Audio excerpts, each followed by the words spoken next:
व्यासपीठ पर विराजमान श्रीमद जगतगुरु रामानंदाचार्य पूज्य स्वामी राम दिनेशाचार्य जी महाराज के प्रति आयोजन समिति की ओर से हृदय से आभार व्यक्त करते हुए इस पावन कथा के लिए उनका हृदय से अभिनंदन करता हूं। पिछले एक सप्ताह से गोरखपुर के श्रद्धालु जनों को और मीडिया के माध्यम से भी हजारों लोगों को, लाखों लोगों को इस पावन कथा को श्रवण करने का आनंद प्राप्त हुआ।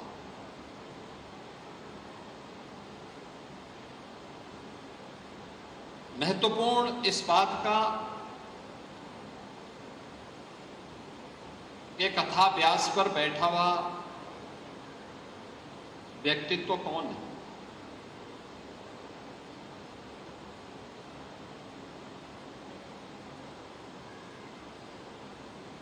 हमारे इस वर्ष के श्रीमद् भागवत महापुराण कथा ज्ञान यज्ञ के कथा व्यास अयोध्या धाम से श्रीमद् जगतगुरु रामानंदाचार्य पूज्य स्वामी राम दिनेशाचार्य जी महाराज ने इस गुरुतर दायित्व को अपने ऊपर लेकर के पिछले 7 दिनों से युग पुरुष ब्रह्मलीन महंत दिग्विजयनाथ जी महाराज और पूज्य महंत अवेद्यनाथ जी महाराज के पावन पुण्यतिथि के अवसर पर आयोजित होने वाले साप्ताहिक ज्ञान यज्ञ कार्यक्रम को और भी गरिमापूर्ण बनाने का काम किया है। हमारे कथा व्यास की जो परंपरा है, उनके पूज्य गुरुदेव जगतगुरु रामानंदाचार्य पूज्य स्वामी हरियाचार्य जी महाराज, इस पीठ के साथ उनका बहुत ही घनिष्ठ संबंध था और उनका सानिध्य हम लोगों को कई दशकों तक प्राप्त हुआ, कई दशकों तक प्राप्त हुआ। और वे यहां के हर कार्यक्रम में सहभागी बनते थे। जगत गुरु की पीठ पर विराजमान होने के बावजूद भी वही सहजता, वही सरलता, भारतीय संस्कृति, सनातन धर्म और उसकी परंपरा के प्रति, श्री राम जन्मभूमि अभियान के प्रति उनकी प्रतिबद्धता असंदिग्ध थी।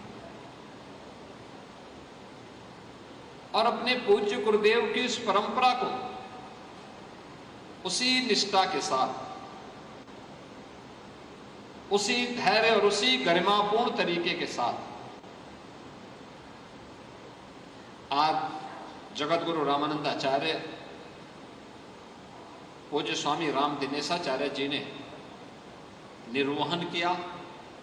और आज इस पीठ पर उन्होंने पिछले 7 दिनों से इस पावन कथा का श्रवण करने का आनंद गोरखपुर के श्रद्धालु जनों को प्रत्यक्ष रूप से और अप्रत्यक्ष रूप से लाखों लोगों को यह अवसर प्रदान किया कि इस अवसर पर इस पावन कथा का आनंद, उससे प्रेरणा और उससे प्रकाश अन्य सभी लोग ले सकें।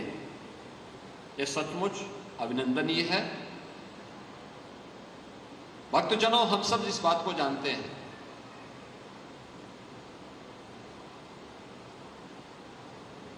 कि भारत की ऋषि परंपरा इस बात का उद्घोष करती है कि दुर्लभम भारतीय जन्म मानुषम तत्र दुर्लभम।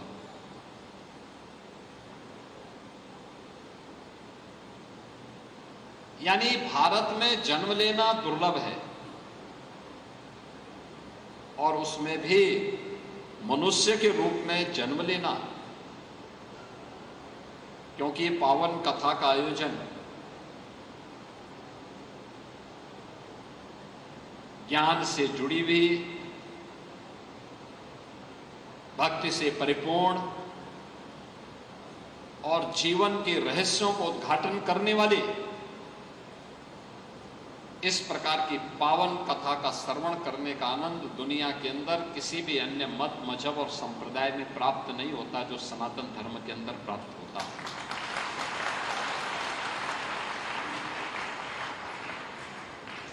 और यही कारण है हजारों वर्षों से जब सुखदेव जी महाराज ने पहली भागवत कथा का वाचन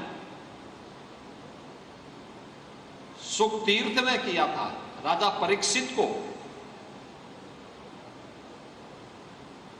मृत्यु के भय से अभय करने के लिए, आज से 5000 साल पहले पहली कथा का वाचन उन्होंने सुख तीर्थ में किया था।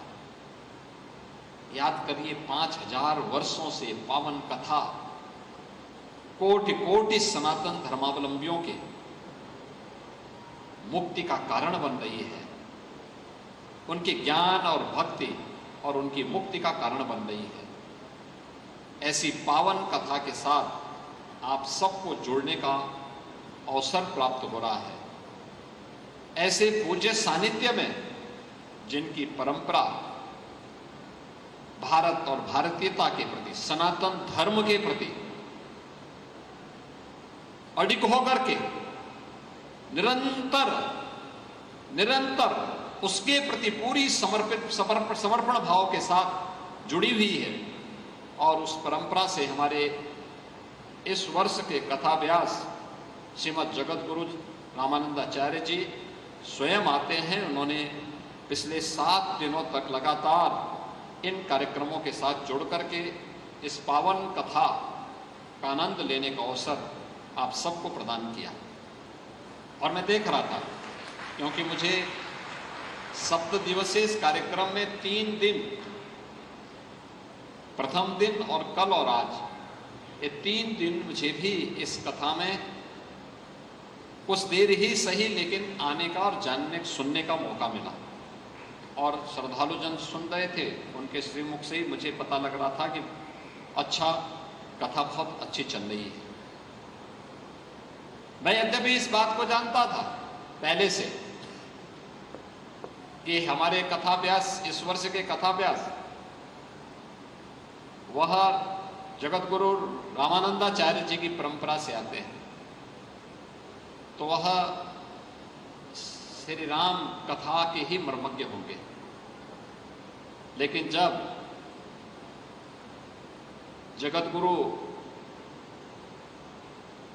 सतुआ बाबा ने इस बारे में बताया कि नहीं, भागवत कभी कथा जगत गुरु करते हैं, तो मैंने कहा भाई फिर इसके बारे में बात कर लेनी चाहिए। अगर उन्होंने कहीं समय नहीं दिया है तो इस वर्ष उन्हीं के श्रीमुख से कथा सुनी जाए, क्योंकि उनका गोरक्षपीठ में पिछले 2-2.5 दशक से उनके अपने पूज्य गुरुदेव के साथ, उस समय वे स्वयं छात्र थे, उनके सानिध्य में अध्ययन करते थे और अयोध्या धाम से वे स्वयं उनके सानिध्य में यहाँ आकर के यहाँ के कार्यक्रमों में सहभागी बनते थे। और उन्होंने अच्छा कहा कि हम लोग दूसरी पंक्ति में बैठ करके पूज्य संतों के श्रीमुख से क्या कुछ कहा जा रहा है ये सब सुनते थे। और आज वे स्वयं व्यासपीठ पर विराजमान होकर के श्रीमद् भागवत महापुराण की पावन कथा के कथाव्यास बन करके उन्होंने यह अवसर यहाँ के श्रद्धालु जनों को प्रदान किया है। मैं इस अवसर पर इन सभी श्रद्धालु जनों की ओर से आपका, कथाव्यास जी का मैं हृदय से धन्यवाद ज्ञापित करता हूँ। और हम लोग ये भी चाहते हैं, साल में 3-4 बार कथा यहाँ पर किसी न किसी बहाने हो जाती है। और यहाँ के श्रद्धालु ये भी चाहते हैं कि एक बार आपकी कथा अगले वर्ष, चाहे वह पुण्यतिथि के अवसर पर या किसी अन्य अवसर पर, साप्ताहिक श्री राम कथा का आपके श्रीमुख से यहाँ के श्रद्धालु सुनना भी चाहते हैं। क्योंकि आपका वो क्षेत्र है। अयोध्या धाम से आप अयोध्या धाम में विराजते हैं। प्रभु श्री राम के प्रति आपका समर्पण है। आपकी पूरी परंपरा इस पावन कथा के एक एक रहस्य के साथ हर प्रकार से मनसा वाचा कर्मणा उस पूरी परंपरा के साथ जुड़ती है।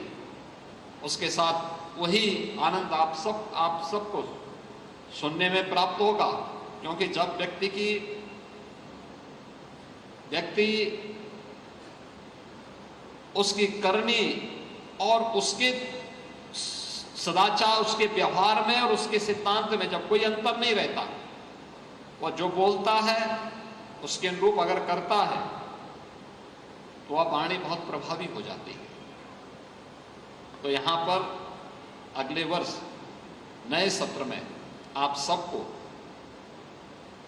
हमारे कथाव्यास श्रीमद् भागवत महापुराण की इस पावन कथा के कथाव्यास और श्रीमद् जगत गुरु रामानंदाचार्य जी के श्रीमुख से प्रभु श्री राम की पावन कथा का भी आनंद प्राप्त होगा।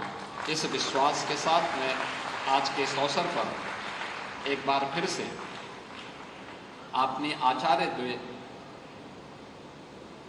युग पुरुष ब्रह्मलीन महंत दिग्विजय नाथ जी महाराज और पूज्य महंत वैद्यनाथ जी महाराज की इस पावन पुण्य तिथि के अवसर पर इस पावन कथा को यहां पर श्रद्धालु जनों को सुना करके आचार्य द्वय के प्रति अपनी श्रद्धांजलि व्यक्त की है। मैं इस अवसर पर एक बार फिर से आयोजन समिति की ओर से आपका हृदय से आभार व्यक्त करते हुए आपका और आपके सानिध्य में यहाँ पर जो भी टीम आई है, जो टीम यहाँ पर कार्य कर रही है, उन सबको मैं हृदय से धन्यवाद देता हूँ। हम सबको इस बारे में ध्यान रखना होगा कि कथा का वास्तविक मर्म हमारे लिए वही है कि हर हाल में अपने धर्म के प्रति, अपने देश के प्रति किसी भी परिस्थिति में, वह सम हो या विषम, बिना रुके, बिना डिगे और बिना झुके, हम सबको सदैव सनातन धर्म के प्रति और भारत के प्रति हमारा समर्पण का भाव बना रहना चाहिए। इस विश्वास के साथ मैं एक बार फिर से आज ये कथा यहाँ पर विराम प्राप्त कर रही है, लेकिन कथा का सिलसिला तो यहाँ पर हर वर्ष कितनी ही बार होती है। उन कथाओं के माध्यम से और विभिन्न कार्यक्रमों के माध्यम से हम लोगों का फिर से यहाँ पर मिलना होगा। मैं एक बार फिर से आप सभी श्रद्धालु जनों को भी इस पावन कथा का श्रवण करने के लिए हृदय से धन्यवाद करते हुए युग पुरुष ब्रह्मलीन महंत दिग्विजय नाथ जी महाराज और पूज्य महंत वैद्यनाथ जी महाराज के श्री चरणों में नमन करते हुए विनम्र श्रद्धांजलि अर्पित करता हूँ। अपने पूज्य संतों का जो इस अवसर पर आए हैं,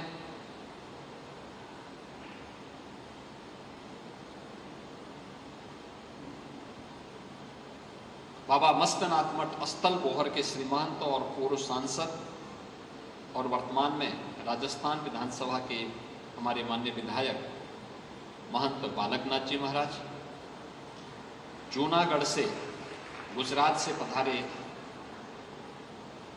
गोरखनाथ मंदिर जूनागढ़ के श्री महंत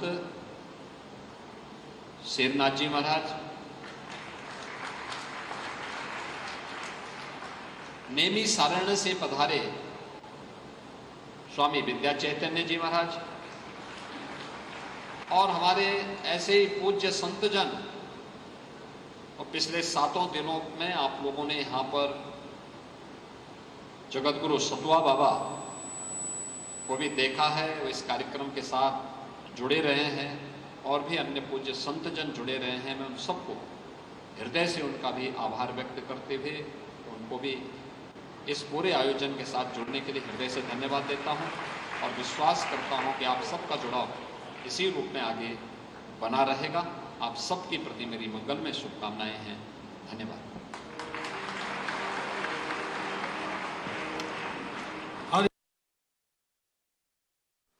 आपके आशीर्वाद से इस सदन में, इस गोरक्षपीठ में कथाएं तो चलती ही रहती हैं। आपका बहुत बहुत धन्यवाद महाराज।